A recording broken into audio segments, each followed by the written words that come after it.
Number 3. Irene Zawistowski. In many ways, 16-year-old Irene Zawistowski and 18-year-old Adeline Zawistowski of Chicago, Illinois, were typical teenage sisters. They often argued over clothing, friends, and boys. Irene and Adeline were middle children. They had a brother who was 24 and a 13-year-old sister. Adeline worked as a bookkeeper and Irene was in high school. On October 27, 1947, Adeline came home from work for lunch. Her 3 siblings and mother were there. When Adeline returned home, Irene noticed that her older sister was wearing her blouse and they began to argue. Then Adeline brought up that months earlier, Irene had taken one of her dresses and let her friend borrow it. Then, they started insulting each other's friends and boyfriends. It got to the point where Irene was red in the face from screaming. The rest of the family ignored them because Irene and Adeline often argued. Irene was furious with her sister, so she picked up the closest object to her and threw it at her sister, who was standing about 8 feet away. It turned out to be a pair of scissors that were on the sewing machine. One arm of the scissors embedded itself in Adeline's chest. Adeline screamed, quote, "The scissors are in me," unquote. She then fell to the floor.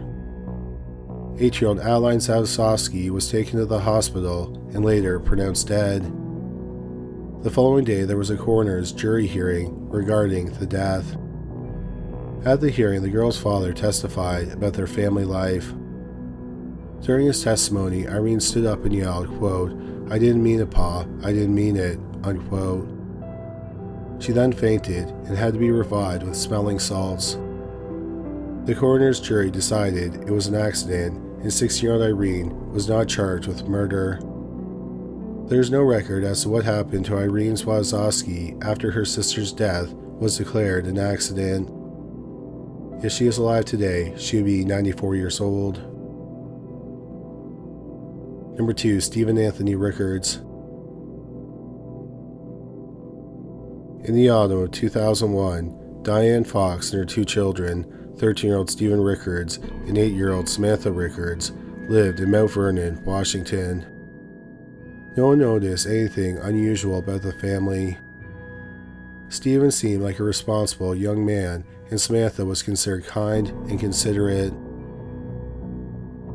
On November 14, 2001, Stephen and Samantha were home alone while their mother was at work. Stephen called 911 and told the dispatcher something shocking. He had stabbed his sister. The police went to their home and found a gory scene. The body of 8-year-old Samantha was in the freezer.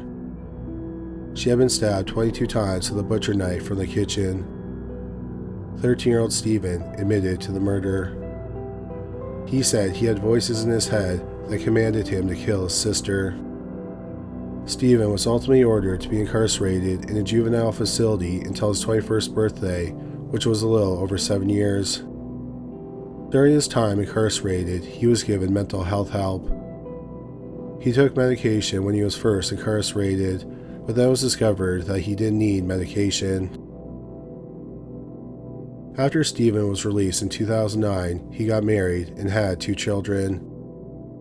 He worked as a licensed electrician, but he wanted to become a hearing specialist. However, he couldn't get a proper license in the field because of his criminal record. So in 2017, 29-year-old Stephen Rickards requested that his juvenile criminal record be sealed. The county attorney, Rich Wyrick, learned about the request, and he contacted 11 media outlets to let them know that Stephen was trying to get his record sealed. He also sent the news outlets sensitive information about the case, like the detective's notes. What he shared was stamped confidential information. When many of the news organizations reported on the case, they addressed how unusual the county's attorney's actions were. Stephen's lawyer believed his actions were an ethical violation. Wyrick defended his actions by saying that some convictions should always stay on someone's record.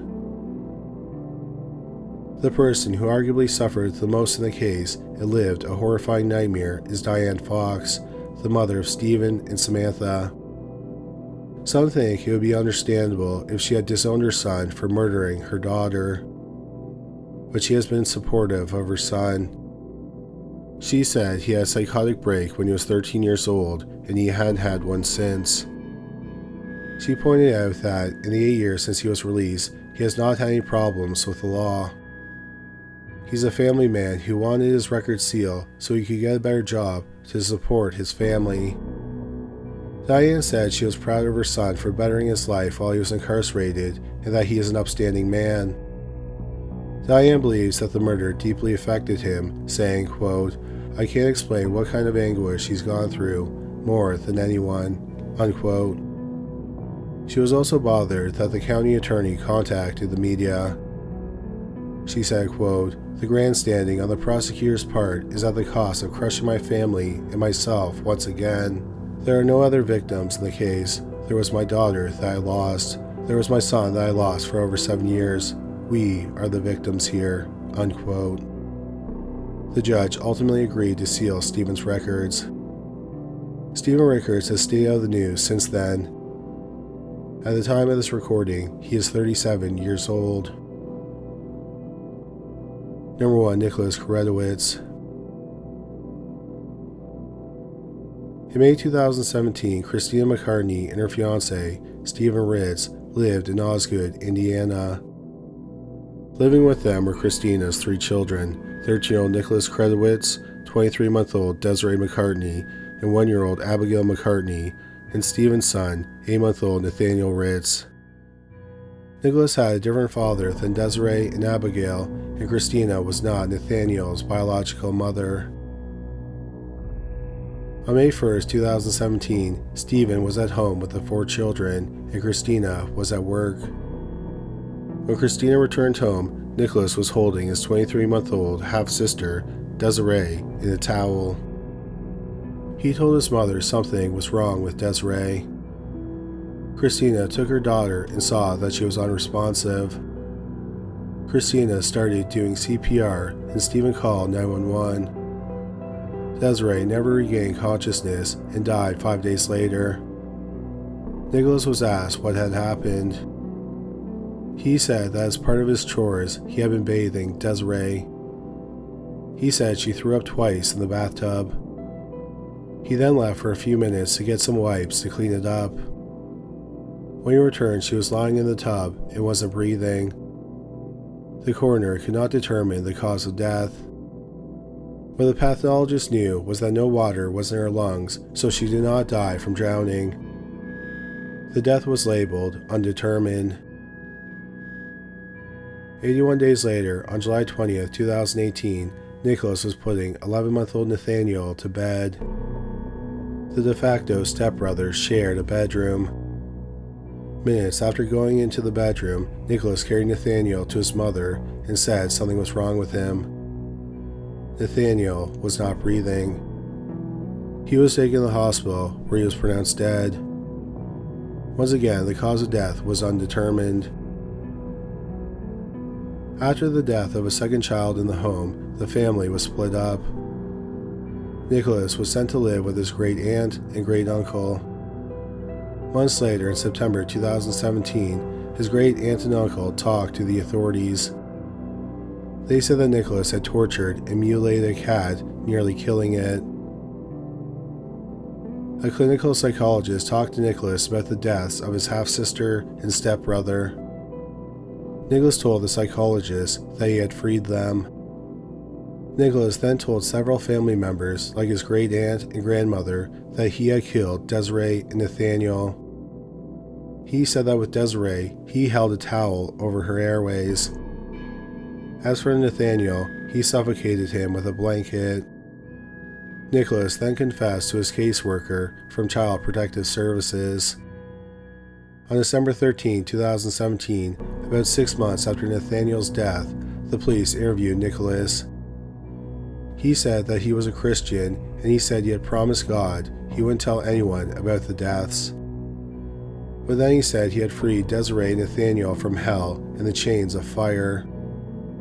He said an angel had helped him kill them. He said he didn't want them to, quote, have to live in the hell that he did, unquote. When he was asked what hell was, he replied, chores. He also said he was protecting them from his mother's fiancé, Stephen Ritz.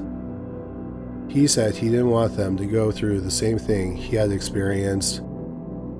Media accounts did not specify what he had experienced with Stephen. Stephen also didn't face any charges related to Nickalas. Nickalas underwent months of psychiatric evaluation. Then, in September 2018, about 14 months after Nathaniel's death, Nickalas Kedrowitz was charged with 2 murders. It was determined that although he was just 13 at the time of the murders, he'd be tried as an adult. The trial lasted 5 days. Then the jury deliberated for 6 hours. Nickalas was found guilty on all counts. In February 2022, the 17-year-old was effectively given a life sentence. He was sentenced to 50 years without parole for each murder. The sentences were to be served consecutively. Nickalas Kedrowitz, who was about 21 at the time of this recording, is not listed in the Indiana incarcerated database, so his current location is unknown. Thank you so much for watching today's video. If you enjoyed it, we'd really appreciate it if you subscribed. Also, don't forget to watch our shorts on YouTube, Instagram, and TikTok. Once again, thank you for watching.